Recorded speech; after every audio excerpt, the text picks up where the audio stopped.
Dear Professor Widyastuti, dear Nariman, dear all, very welcome to this Friday lecture about our planning area and transit-oriented development.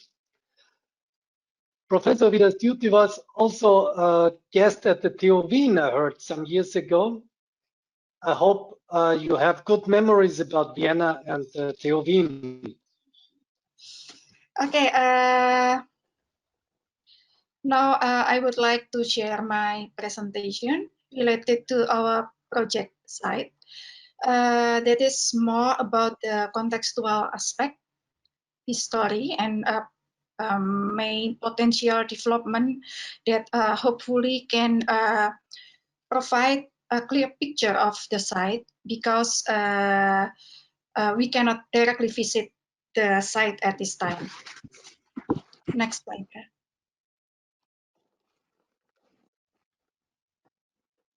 First of all, I would like to talk about the history of the district.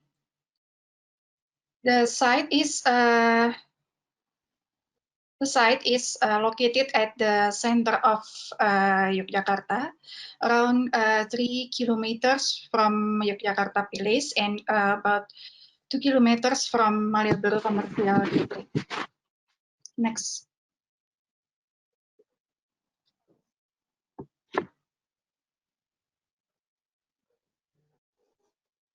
I started from the context and connectivity of the city of Yogyakarta to the two closest big cities, Semarang and Solo. This slide is from Pak Ika. Thank you, Pak Ika. The history began in 1869. At that time, there was a very large coffee plantation, as well as tobacco plantations owned by the Dutch in the area that connected the three major cities. In the area close to the city of Yogyakarta, we can find there is also an indigo plantation, and then we can see also that there is also a distribution of sugar factories in the city of Yogyakarta and its surroundings, which are approximately 20 buildings, 20 factories, but only few still exist today. That natural resources is the reason for the Dutch to build a railway network that connects the port area in the north, in Semarang, to the city of Yogyakarta. That is the oldest railway track in Indonesia, was built in just 5 years, from 1864 to 1869. So the development of sugar factories in Yogyakarta was followed by the development of first railway station in Yogyakarta, in Lempuyangan Station in 1872. On the other hand, the development of sugar factories and plantation areas by the Dutch led to the housing needs for the Dutch administrators. That is why the Dutch developed housing district at New Candi Semarang, designed by Thomas Karsten, and a housing district at Kota Baru New Wijk Yogyakarta, next to Lempuyangan Station, that designed by BOW in 1918. Next.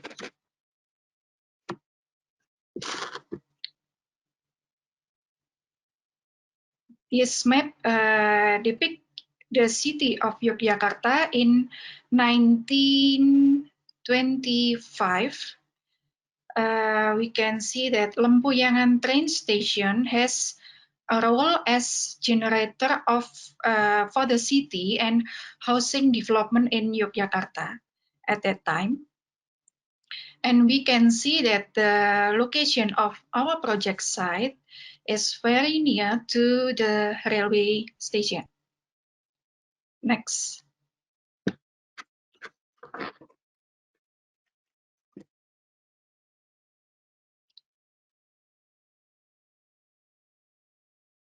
This map is an enlarged image scale from the previous map that focus on the site condition in 1925 as an area utilized for Dutch oil company, or we call it a PPM, for PPM activities. At that time, the site is located in Klitren sub-district. The toponym Klitren comes from the word kuli train or train station porter. In the period of Dutch colonial, a majority of people who live in that area work as a porter at the train station.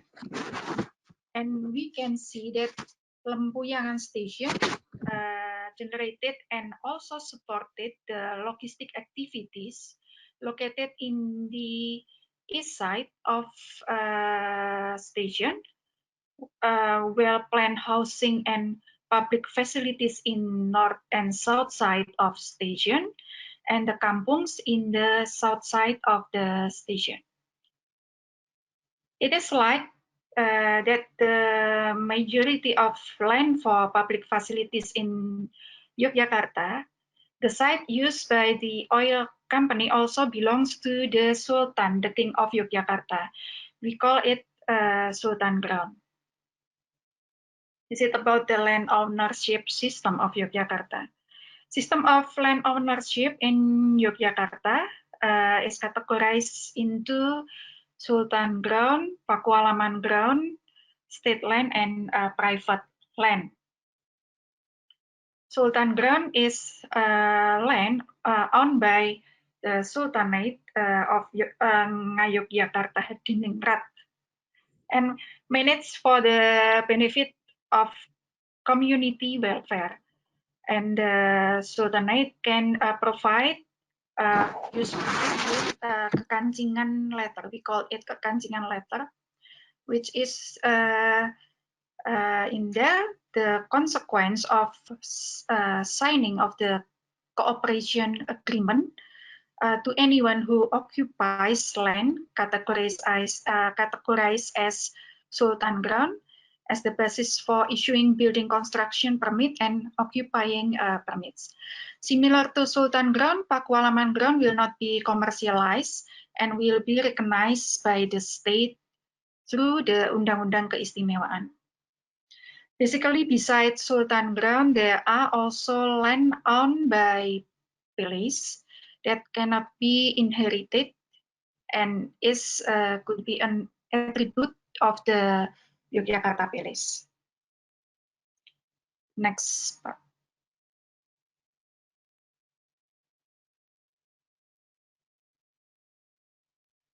This map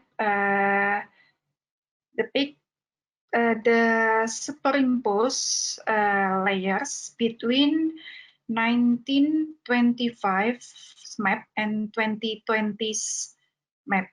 We can identify that several buildings still exist today with some adaptive reuse. Next slide. Next, I try to map the contextual and actual issues regarding site. Some of major issues that can be identified in the context of the site. Here are an integrated development plan between public transport system and land use system. And the development of public transportation services in Lempuyangan station is currently not connected to the development of the surrounding area. Whereas in the past, Lempuyangan Station was strongly integrated with the function of the areas around it. On the other hand, the growth of Kota Baru neighborhood, which is very rapid compared to its surroundings, threatened the existence of the heritage of the. Meanwhile, many large blocks of land on the east side, including the site, are not well utilized, and the community of the kampung, as well as in the south side of the station, right now also don't use the public transportation services as at the Lempuyangan station on their daily mobility. Hopefully, these issues could generate and frame the idea for developing our site project all at once. How to integrate the function of the site into the whole district and the city through ideas. Next.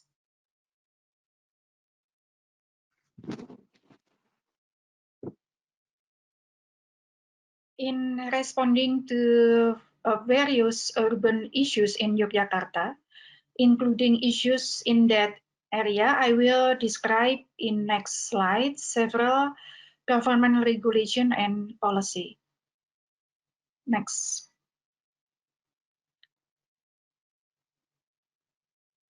First is Yogyakarta City Spatial Plan. The land use designation in that area is for social, economy, and culture activities. Meanwhile, Kota Baru district is still designated as a heritage and historical district. Next.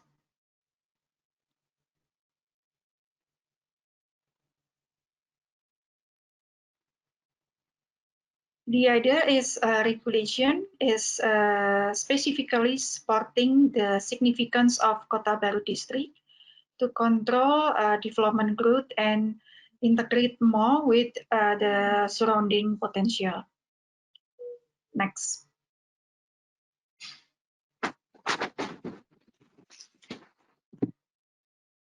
Next policy is about the handling of the slum. Some kampungs in the city are identified as slum settlement, especially those located on the riverbank. And we can see there that there are some kampungs identified as slum settlement in the nearby area of our site projects on the south side, but not directly attached to the site. Next.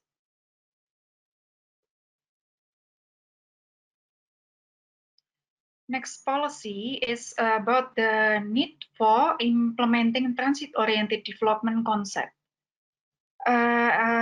In 9 rail station district in Yogyakarta province, including Lempuyangan rail station district. This policy actually followed the regulation of the Minister of Agrarian and Spatial Planning about development guidelines for TOD. Next, Baika. Highlighting the importance of TOD context and theme of urban settlement in this project, it can be explained that TOD-based housing is,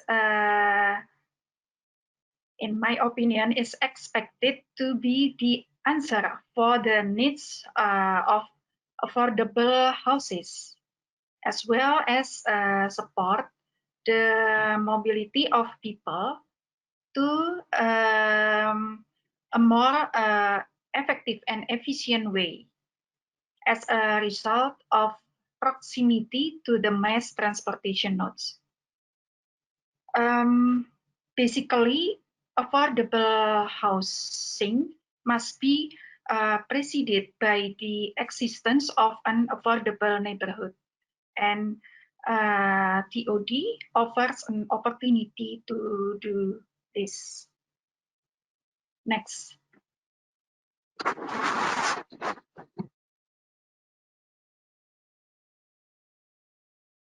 Transit-oriented development, or TOD, is commonly defined as a compact mixed-use development planned around transit hub and accessible to walkable neighborhood.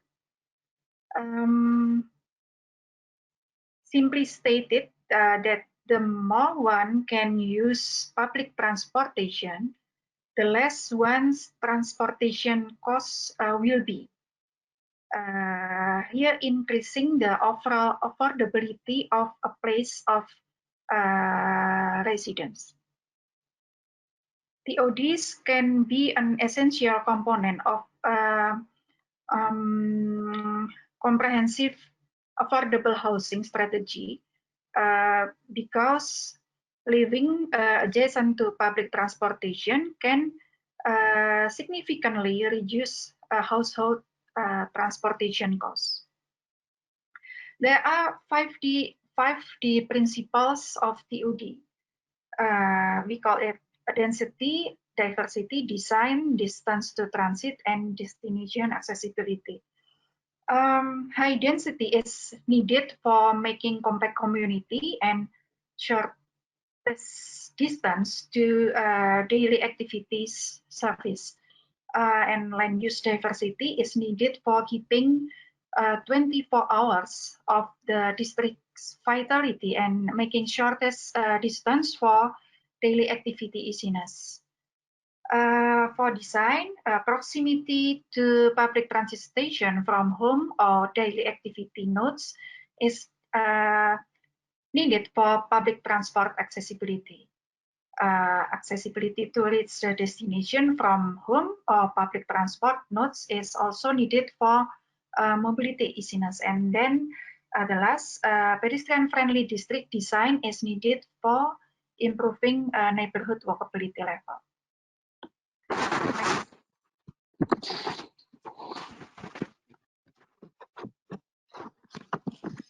The following are some ideas from the study of the application of TOD in Yogyakarta.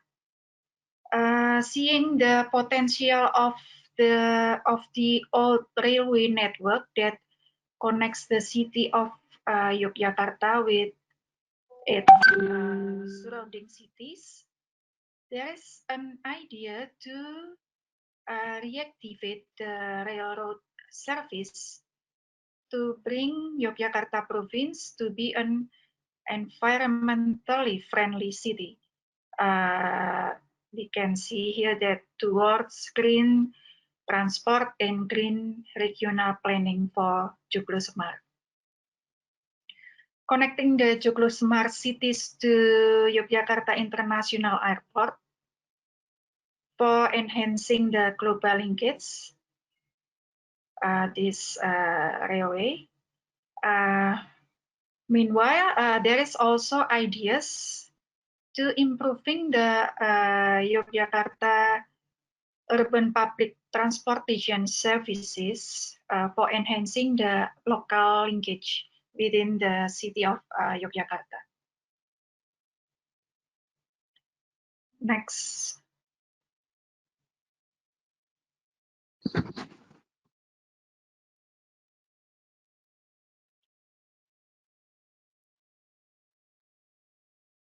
Next, Pak. There is some exercise of a graduate student design studio project. Before a slide, preview slide, please, Pak. Preview slide. Yeah, there is some exercise of graduate student design studio project under the supervision of Pak Ika and Pak Heri Wibisono on the case of TOD for Rail Station District. Next slide, please, Pak. Which is enhancing TOD-based housing as the primary needs of the people as place to live. Here it can be seen that how they estimate the housing needs and housing size based on proportional function of mixed land use in the suburban area. Next.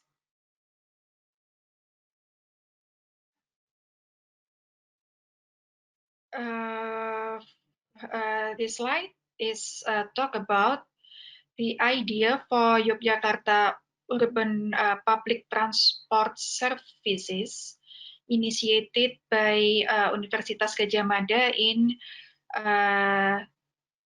2012 and 2013. And next, please, Pak. Next, yeah. And soon, the Indonesian Railway Company, the government of Yogyakarta, will launch a new urban transportation service system to serve the movement of people within the city. With the existence of public transport system services in this city, I think it is possible for many people to use the train station services.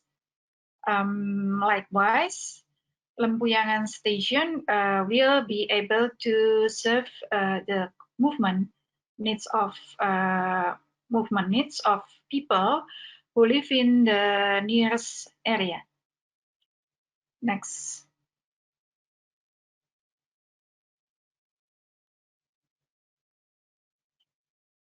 Last part is talking about the project site in detail. The site is vacant land. Former is used for oil company activities. The site is surrounded by like a small river within the urban kampung surrounding the site. The name of the kampung is Kampung Pengok Kidul.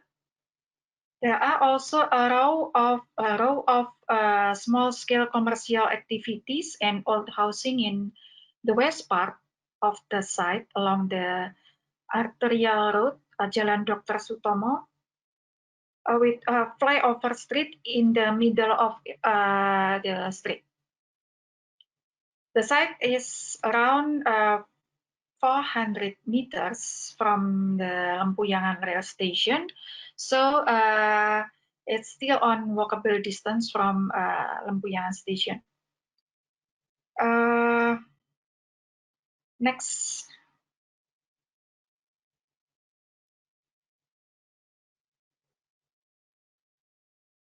This is the land size showed in meters. So we can see here that the total land area is around 4 hectares. Next, please. And this one is topographic condition of the site. We can see that the site is relatively flat land. There's no significant topographic contour, high contour in the site. Next.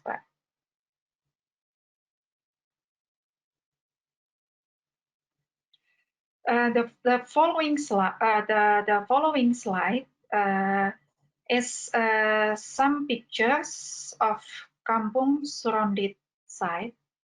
This is the front of the project site. From north elevation of the site, You can see in the key plan in the corner, surrounded by fences and walls today. Next.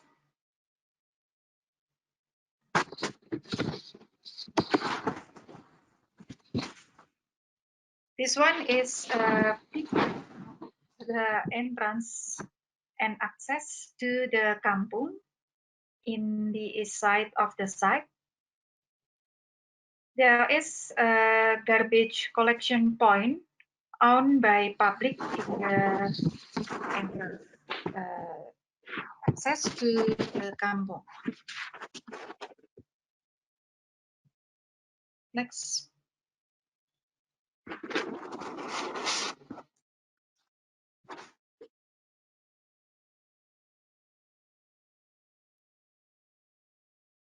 Next, please.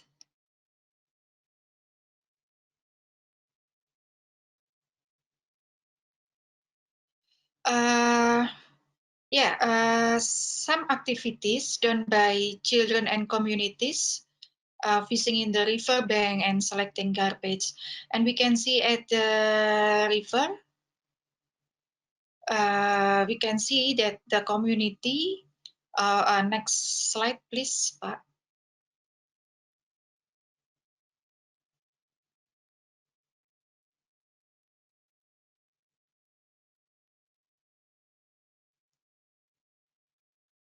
Next slide.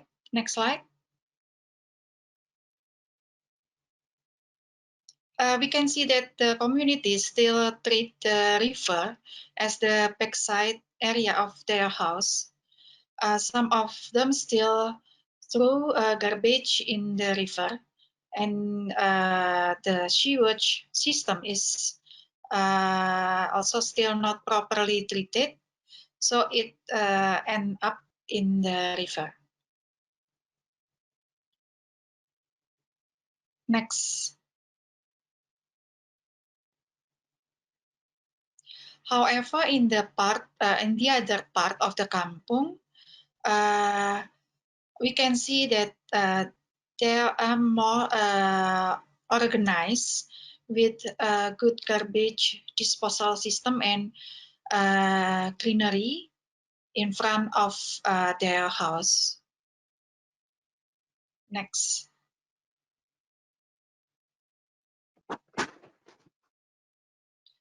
This one shows the activities that initiated and organized by communities, such as collective livestock cages, what we call kandang ternak, livestock cages.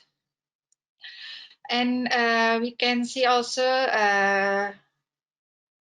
garbage bank, that is a kind of system for collecting garbage by community, and community sell it and then share the proceeds back to the community. Okay, next. This one is warung, a type of small scale family-owned business which sells daily needs for community. Next.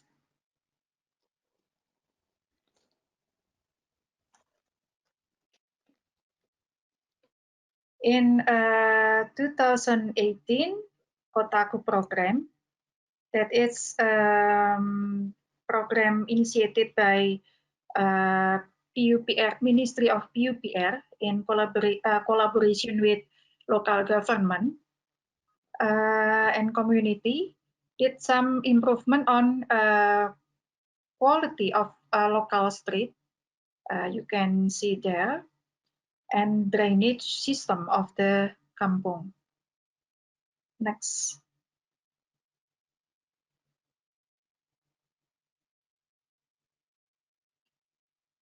That is public facilities, kampung security guard post, and the mosque. Next.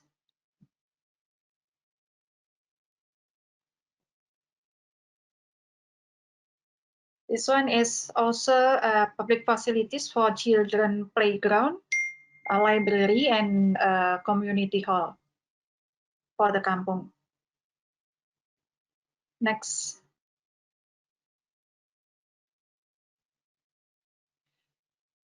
This is another entrance to the kampung from the west in the south side of the site, the project site, connected directly to the arterial road. Next.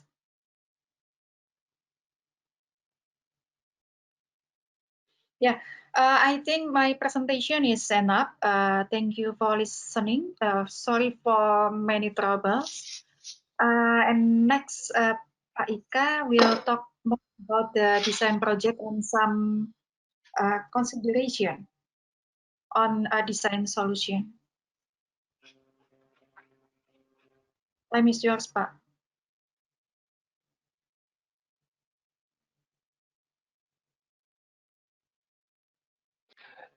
Thank I you added very much only for your some. presentation.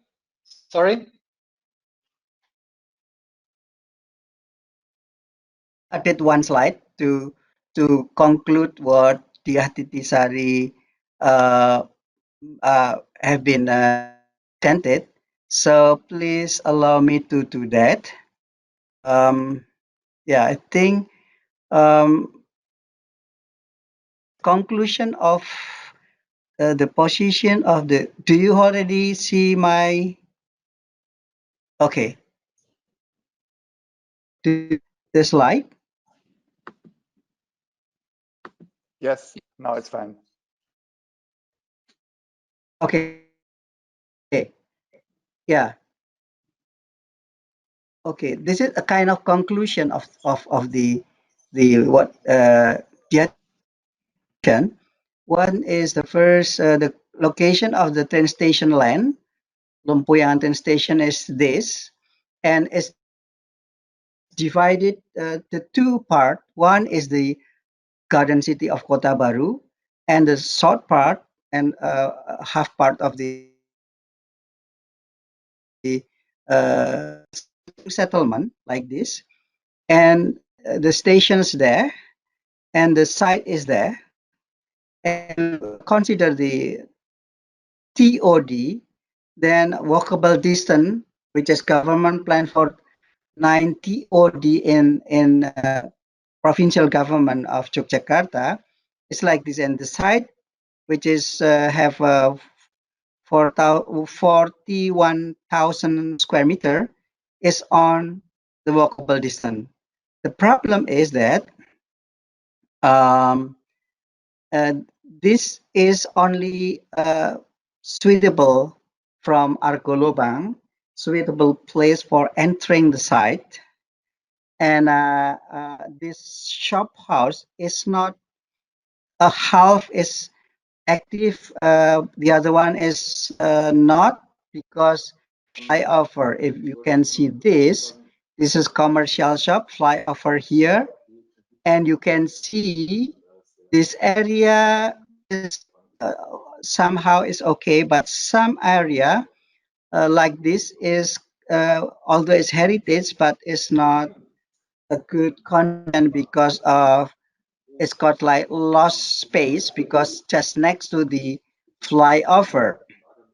Uh, and also adding to some situation of the Kampung Pengok, which is Dyah Titisari have been mentioned, there is a what is called river, which some issues they want to make this as a street, so the river is under.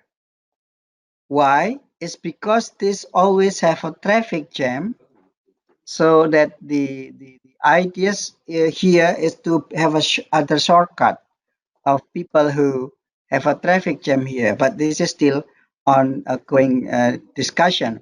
So the two things we have to learn from the situation concerning the government plan, we have to see the site as strategic side. So we have to consider as a part of we have to understand how to make a density but still green, how diversity of the function is housing should be, and we still don't have any good walkability. But the problem then, this is not river front but a river back, is the back of the house, if the back of the side. How we consider the kampung as become integral part of the site. So this there will be a good thing to think about the site as a part of TOD, but also as a part of kampung, and the kampung have a benefit when the site is developed. So I think this only thing that I adding to Dyah Titisari presentation. Thank you very much.